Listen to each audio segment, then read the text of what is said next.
Imagine being born into a world of power and influence, a world where politics shapes reality, where media controls the narrative, and where your family name is closely tied to one of the most powerful leaders in the Western world. And then imagine this. One day, you embrace the very faith you were taught to fear. The faith that headlines called dangerous. The faith the world misunderstood.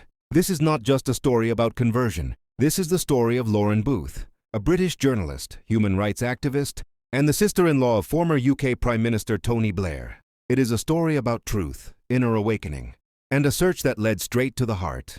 For most of her life, Lauren Booth's understanding of Islam came from the same place as millions of others in the West, the media. Islam to her was a political issue, a subject tied to conflict, extremism, and instability in the Middle East. It was something discussed on television panels, written in headlines, and debated in newsrooms, but never truly understood. That changed when Lauren traveled to Palestine and other parts of the Middle East. What she encountered there was not what she had been taught to expect. Yes, she witnessed occupation. Yes, she saw injustice and suffering. But what shocked her the most was the people. Despite loss, despite fear, despite living under constant pressure, she saw something powerful: patience. She saw dignity, and she saw an unshakable trust in God. She couldn't understand how people who had so little could carry so much strength within them. And that question stayed with her. Slowly, Islam stopped being a political topic. It became personal. One of the most transformative realizations for Lauren Booth was her perception of Muslim women. For years, she had been told that Muslim women were oppressed, silenced, controlled, and stripped of choice. But what she saw in reality challenged everything she believed. She met women who wore the hijab with confidence, women who spoke with clarity, purpose, and self-respect. There was no weakness in them. There was identity. For the first time, Lauren began to understand that hijab was not a symbol of restriction, but a declaration of dignity. Islam, she realized, did not reduce women to objects.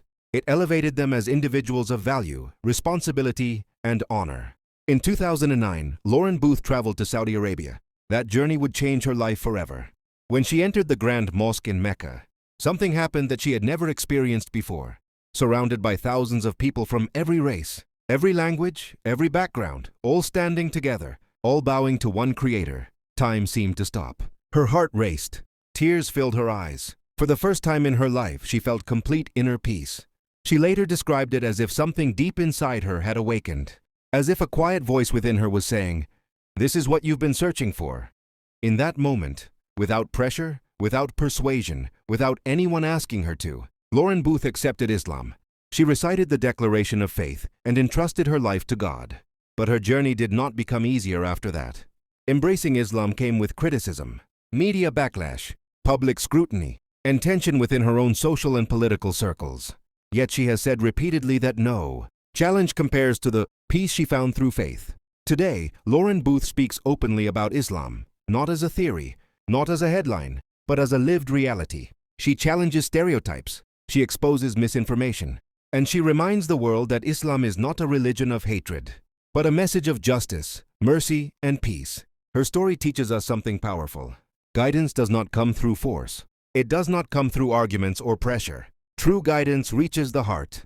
And when truth touches the heart, no media narrative, no social pressure, and no political power can stop it. If this story moved you, share it. Because someone else, somewhere, might be searching for the same light. Thank you for listening.